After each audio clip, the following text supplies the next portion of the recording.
What's good, homies, and welcome back to another episode of our West Tigers rebuild series. We are in round 10, and before we get into the game, we're going to take a quick look at a couple of lineup changes that I made.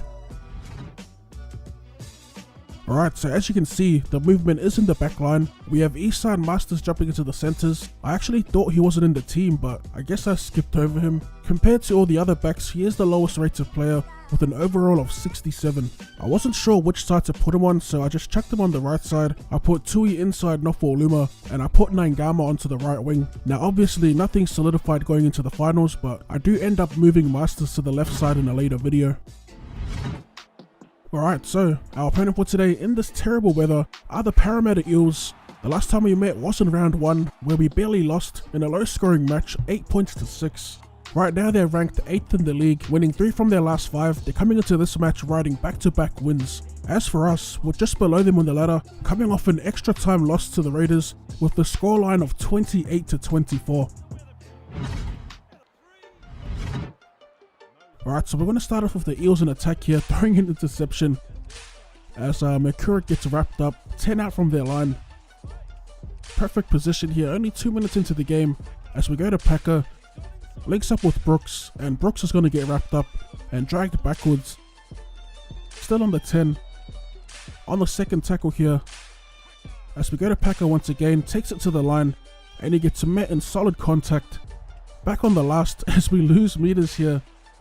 We have Brooks in the pocket, and we're going to shift it to Brooks as he puts the bomb up, intended for Daniel Tupou, and you're going to see a beautiful contest between Tupou and Radradra as he gets the jump over Semi and scores our first try of the game. I've always tried to bomb it for Tupou, but it's been a struggle trying to pinpoint kicks for certain players.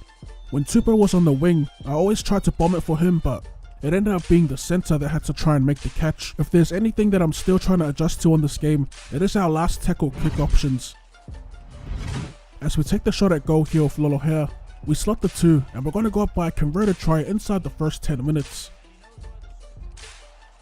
So after a lengthy period of back and forth hit-ups and battling up the middle, we're back in the 30th minute through Elijah Taylor, who bumps off one, and he's going to get wrapped up on the 50. Second tackle for us.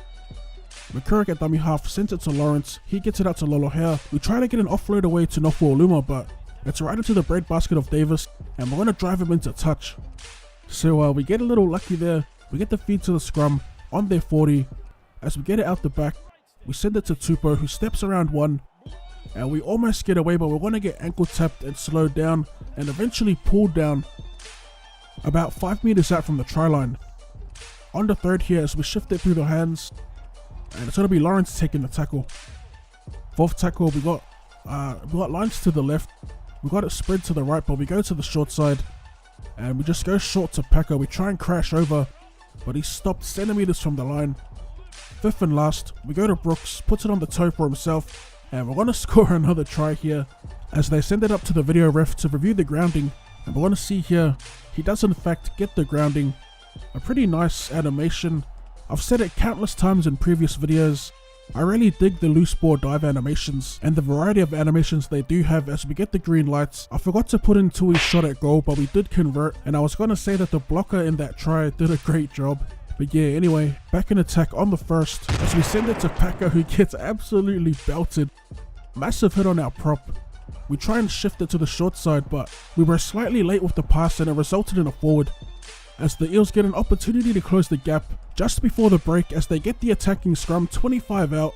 Off the back of the scrum, they shift it out to Jennings just outside the 20. On the second here, as they go short to Moses, who gets rocked in the tackle. Terrible mistake trying to take it to the line. They get a quick play the ball though, and it's going to be Kesa Pritchard, who takes advantage of the offside markers, and he's going to score the first try for the Eels. And what a time to score it in the 39th minute. As we take another look at the replay, Taylor was offside, Tupou came in and got fended off. He got fended off from the hooker of all players as we get a close-up of the emotion shown on the character here. Most of the players look so good in this game as Moses takes the shot from right in front, and as you'd expect, he hits it down the middle and gets them within a converted try heading into the break.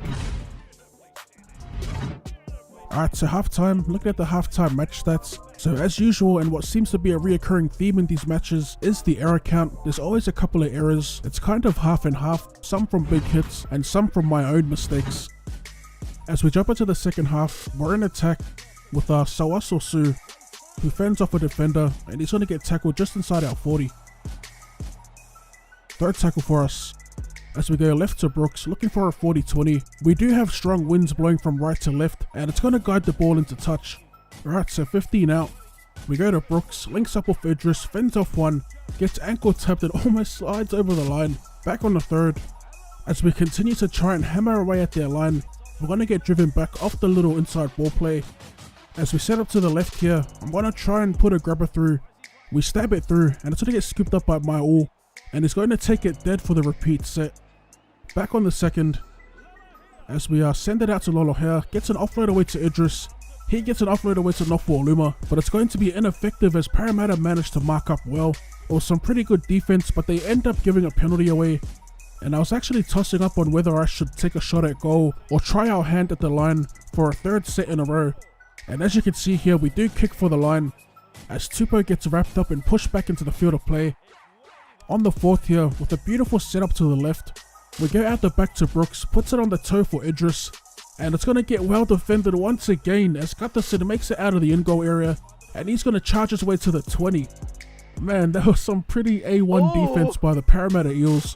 Goal line defense at that, as Radraja goes on a nice little run here, beats 3 defenders. He finally gets pulled down 12 meters out. As they go short, Moses links up with Brown, and Brown's going to get driven back on the 10.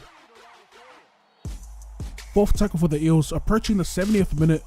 As they send it wide to Moses, links up with Norman, Norman to French, and French is going to step his way to the try line. A decent try by the Eels.